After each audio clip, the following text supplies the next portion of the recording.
Kini, jelas bahwa Arab Saudi telah memutuskan untuk bertindak balas dengan lebih tegas terhadap perang drone Iran. Pada hari Rabu 1 April 2026, pergerakan Arab Saudi sudah dilihat sebagai sebahagian daripada perubahan serantau. Riyadh telah memeterai kerjasama ketenteraan dengan Ukraina, menerima pakar dalam pertahanan udara, dan menyertai perlumbaan untuk mendapatkan jawaban yang lebih murah, pantas, dan berkesan terhadap drone. Shahed drone Iran sudah mulai hilang dari langit Teluk, dan kelebihan yang mereka miliki untuk menakutkan, membanjiri pertahanan, serta mencederakan ekonomi Teluk mula menghilang. Ini berlaku kerana tekanan menjadi tidak tertanggung. Pada 27 Mei, 12 anggota tentera Amerika Syarikat cedera di sebuah pangkalan di Arab Saudi selepas serangan Iran. Pada masa yang sama, kemudahan tenaga, pelabuhan, kapal dan laluan ekspor di Teluk mula berada di bawah ancaman berterusan. Reuters sendiri telah merekodkan imej dan laporan serangan ke atas pusat Ras Tanura di Arab Saudi dan juga loji penapisan Babco di Bahrain. Di sinilah terletaknya perkara utama. Selat Hormuz menghubungkan Teluk ke laut terbuka dan terus menjadi salah satu laluan paling penting di dunia. Dan Arab Saudi saja menyumbang 38% daripada aliran minyak mentah yang melintasi selat ini. Apabila drone Iran menyerang atau menolak rantau ini ke dalam kekacauan, ia bukan sekedar pertikaian-pertikaian ketenteraan. Oleh itu, Arab Saudi telah mengambil langkah yang kini menarik perhatian. Daripada hanya bergantung kepada pemintas tradisional, kerajaan telah menandatangani perjanjian kerjasama pertahanan dengan Ukraina dan membuka ruang untuk latihan praktikal yang dijalankan oleh pakar-pakar Ukraina. Menurut Reuters, lebih daripada 220 juru teknik dan anggota tentera Ukraina telah dihantar ke Timur Tengah untuk membimbing pertahanan tempatan menghadapi serangan drone. Dan sebahagian daripada kerja itu dijalankan di Arab Saudi. Dan Riyadh mahu menukar pengalaman perang sebenar menjadi perlindungan segera untuk melindungi pangkalan, bandar, dan kemudahan tenaga. Dan bagaimana ia berfungsi? Logiknya mudah.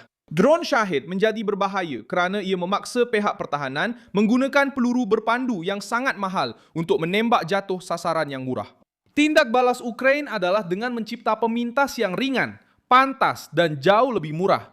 Reuters menggambarkan model steam daripada syarikat White Hornets yang mampu terbang sehingga 280 km per jam dengan kos sekitar $2,000 atau kurang. Manakala Shahed menurut laporan yang sama berharga antara $20,000 hingga $50,000.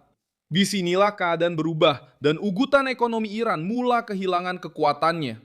Perkara ini membantu menjelaskan mengapa drone Iran menghilang dari segi politik dan strategik seperti dalam tajuk. Mereka tidak lenyap, tetapi tidak lagi menjadi senjata yang hampir tidak dapat dikalahkan, yang sebelum ini menimbulkan ketakutan, keletihan, dan kerugian.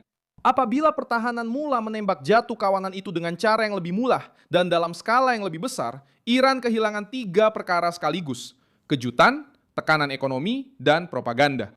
Bukan secara kebetulan, Zelensky menyatakan minggu ini bahawa perjanjian dengan Arab Saudi, Emiria Arab Bersatu, dan Qatar adalah bersejarah. Dan ia berkisar tepat pada pertahanan udara, pengeluaran ketenteraan, dan perlindungan terhadap drone.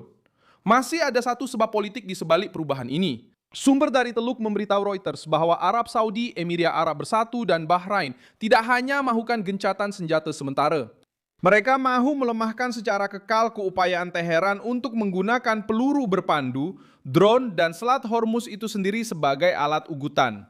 Itulah sebabnya semua mobilisasi ini berlaku. Bagi negara-negara ini, tidak cukup sekadar bertahan daripada serangan hari ini. Mereka perlu menghalang ugutan pada masa hadapan. Ini meletakkan Arab Saudi dalam kedudukan yang tidak menguntungkan, malah lebih tegas di sisi pihak yang boleh meneutralkan ancaman ini secara praktikal. Akhirnya, apa yang berlaku adalah jelas. Iran cuba menjadikan drone murah sebagai alat untuk menakut-nakutkan rantau ini. Arab Saudi membalas dengan mencari teknologi, latihan, dan doktrin. Untuk menghapus kelebihan itu, mereka menukar pertahanan yang mahal dengan intersepsi pintar dan kerjasama ketenteraan. Dan kelebihan lama Iran dengan drone mereka Shahed mula membina sebuah Novogbe mereka tinggal.